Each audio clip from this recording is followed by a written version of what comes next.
Good morning. It's around 8:30 a.m. in the morning here. I've actually been up once already. I woke up around 4 a.m. to watch Eurovision Song Contest. If you're watching Eurovision Song Contest, please let me know in the comments because I really want to talk about what's been going on. I did go back to sleep again because I have a lot of things to do today, so it's time to wake up. And today I have something I want to talk with you about, as you can see in the title, but I need to get ready first, so let's do that, and then let's get into the topic.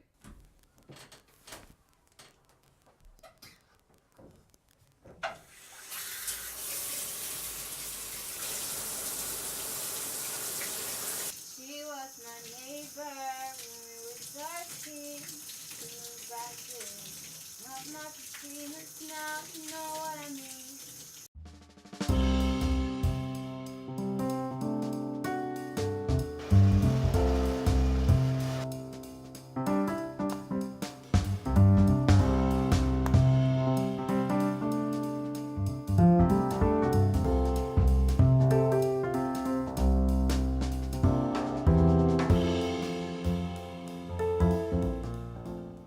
So, out of all the questions I get asked on Instagram and on YouTube, I feel like the most frequently asked question is about costs for going to Japanese language school and how you pay for your stay if you don't have parents who support you. Some students are lucky enough to have parents who support them financially, but I'm sure none of those students are watching this video. So while it is true that Japanese language schools are gaining more popularity and more people are coming here to study, it is a fact that Japanese language schools are pretty expensive, and in order to come here, you need quite a lot of this.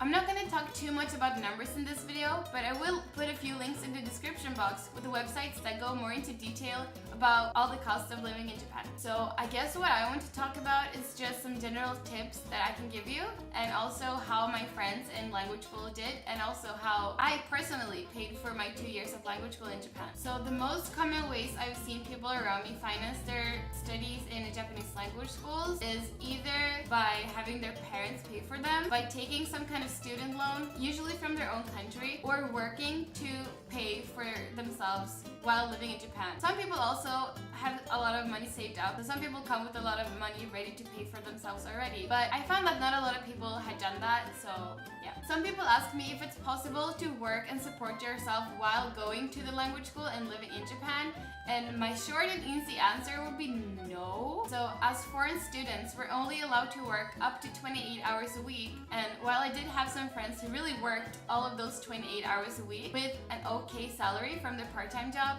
they were barely making it. They were living a very cheap life, I guess, and they didn't have a lot of time to study, and they were always tired as well. So while it might be possible if you really stretch yourself, it's not what I recommend. And I feel like if you want to come and study Japanese, it's not the most effective way for you to learn Japanese, since you will be too tired to actually have energy to study properly. I would say the very best thing to do is to save up as much money as you can before you come, and then start a part-time job to continue to support yourself while you're in Japan. I think the very best thing is to not assume that you will be able to support yourself with a part-time job in Japan. I think the best way is to save up enough money to cover your school tuition for 1 year or 2 years if you're planning to study 2 years, and then get a part-time job to support yourself with your living expenses and maybe even rent. If you're from a country that provides you with a student loan, you might be able to use that as well. If you want to use a student loan, my personal opinion is that you should really think about why you want to come to Japan and be sure about what you want to do, so that you don't regret yourself and have a lot of student loans you have to pay off after you finish your studies. Personally, I think it's worth it, but it's up to you and what your future plans are, and if it makes sense for your future to spend all of that money to come to Japanese language school. Another thing to consider is where in Japan you want to live. I lived in Fukuoka for my 2 years of language school, which is cheaper than living in the big cities like Tokyo, Osaka, or Yokohama, and my rent and living expenses were not as expensive as they would have been if I lived in those bigger cities. If you think money will be an issue for you, you should definitely consider going to a Japanese language school in one of the less famous cities like Sapporo or Fukuoka, or other cities around in Japan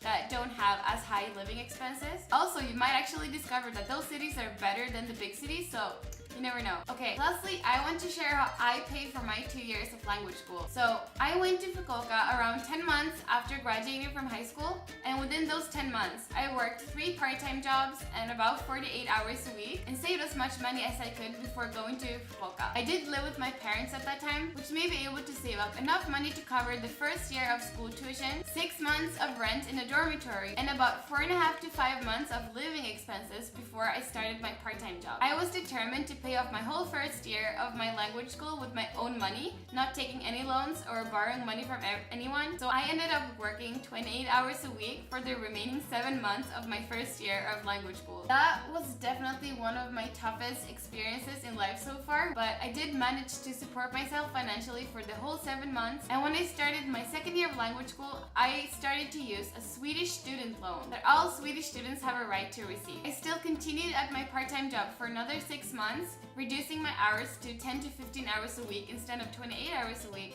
which was really good for my studies. And that's how I supported myself for my second year of my language school. I know that money is one of the biggest issues to why so many people who want to come and study in Japan simply can't. It might take longer than you think. You might have to work harder than you think, and you might have to be more patient than you really want to be. But if you set a goal, set your mind to it, and work really hard, I'm sure you will be able to eventually come to Japan and start a Japanese language school. I know that the thing you all wonder the most is exactly how much money do you need? How much money did you save? How much money does these things cost? And I'm sorry that I didn't provide any of that information personally in this video, but I did find some good information that I put in the description box, so please check that out if you want to know more about that. As always, thank you so much for watching my videos, and I'm really excited to get more into YouTube creating and making more content about what it's like going to Japanese language school and university and life in Japan. I actually gotta go now because I have a part-time job interview.